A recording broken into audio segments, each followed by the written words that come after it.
بسم اللہ الرحمن الرحیم۔ السلام علیکم ورحمۃ اللہ وبرکاتہ۔ کسی شاعر نے کیا خوب کہا، خدا نے آج تک اس قوم کی حالت نہیں بدلی، نہ ہو جس کو خیال آپ اپنی حالت کے بدلنے کا۔ وہ قوم مردہ ہو جاتی ہے جو اپنی تاریخ ہسٹری کو بھول جاتی ہے۔ محترم دوستو، آج ہم صحابہ کرام رضی اللہ تعالیٰ عنہ اجمعین کی جنگ اور جہاد کرنے کی وجوہات کے بارے میں سنیں گے۔ حضرات انبیاء کرام علیہ السلام دنیا انسانیت میں ان کو راہ ہدایت کی طرف بلانا اللہ تعالیٰ کی عظیم الشان نعمت ہے، جس کا شکریہ ہم کبھی ادا نہیں کر سکتے۔ انسان میں کتنا ہی ذاتی بصیرت موجود ہو، اس کا بذات خود ہدایت تک رسائی حاصل کرنا ناممکن ہے۔ جیسے انسان میں دیکھنے کو آنکھیں موجود ہیں، لیکن جب تک سورج، چاند، ستاروں یا آگ اور بجلی کی خارجی روشنی موجود نہ ہو، آنکھیں بیکار ہیں۔ اس لیے خوش نصیب تھے وہ لوگ جنہوں نے اس عظیم نعمت کی قدر کی اور اپنی ذاتی عقل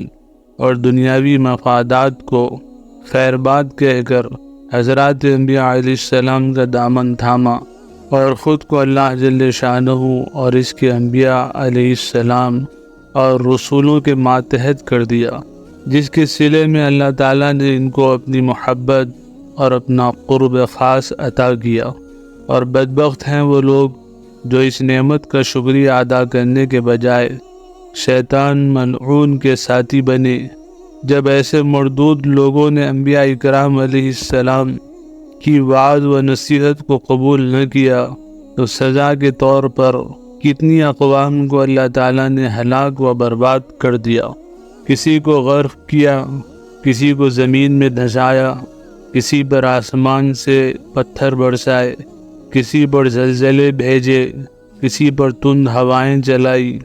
اور کسی کو بندر اور سور بنا دیا۔ ان اقوام کے حالات کتب تاریخ، تورات، زبور، انجیل اور قرآن و حدیث میں کثرت سے موجود ہیں۔ اللہ تعالیٰ کی ذات تمام انسانوں کی مالک ہیں، جو چاہیں اپنے سرکشوں کو معاملہ کرے۔ چنانکہ خدا بند کریم اور اس کے رسول صلی اللہ علیہ وسلم کا اور ان کے احکامات کا انکار حضور صلی اللہ علیہ وسلم کے زمانے سے لے کر اب تک مسلسل چلا آ رہا ہے، جس کے متعلق اللہ تعالیٰ نے اپنے نبی صلی اللہ علیہ وسلم کے پیروکاروں کو حکم دیا کہ ایسے لوگوں سے جہاد کرو جو اللہ اس کے رسول کی نافرمانی کرتے ہیں اور اللہ کے دین کی اشاعت میں رکاوٹ کا ذریعہ بنتے ہیں۔ ایسے دشمنان خدا کو ان کے کیفر کردار تک پہنچائیں۔ چنانچہ ارشاد خداوندی ہے، اللہ پاک نے سورہ توبہ آیت نمبر 14 میں ارشاد فرمایا، تم ان کافروں سے جہاد کرو تاکہ اللہ تعالیٰ ان کو تمہارے ہاتھوں سے عذاب دے۔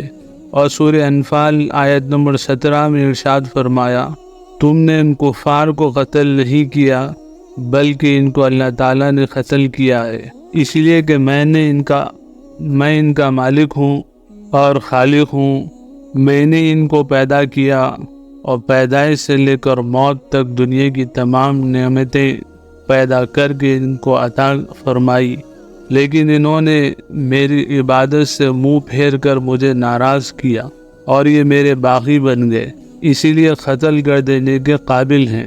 چنانچہ آپ تاریخ کی کتابوں میں تقریباً ہر جنگ میں یہ ملاحظہ کریں گے کہ مسلمانوں کی معمولی سی فوجیں کافروں کے بے شمار فوجوں کو شکست دے دیتی تھی، اور جنگ یرمک میں تو خود کافروں نے مسلمانوں کے لشکر میں فرشتوں کو اترتے ہوئے دیکھا، اور انہی فرشتوں کے ساتھ حق تعالی شانہ نے جنگ بدر اور جنگ حنین میں مسلمانوں کی مدد فرمائی اور کافروں کو قتل کرایا، جیسا کہ سورہ توبہ میں اللہ تعالیٰ فرماتے ہیں، اور ایسے لشکر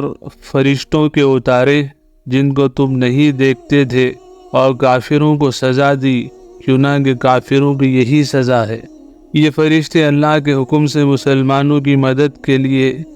آسمان سے نازل ہوا کرتے تھے، لیکن افواج کفار اصل مقابل اسلامی افواج سے ہوا کرتی تھی جو تعداد میں کافروں سے بہت ہی کم ہوتی تھی۔ جیسا کہ آپ تاریخ کی کتابوں میں ہر جنگ میں ملاحظہ کریں گے، کافروں اور خدا کے باغیوں کو فرشتوں کے بجائے انسانوں سے قتل کرانا رحمت خداوندی کا ایک طرح کا ظہور ہے، ورنہ جن امتوں اور قوموں کو فرشتوں کے ذریعے ہلاک کیا گیا ان کو پھر معافی، توبہ اور مسلمان ہونے کی مہلت نہیں ملی، اور جن امتوں سے انبیاء علیہ السلام اور ان کے متبعین نے جہاد کیا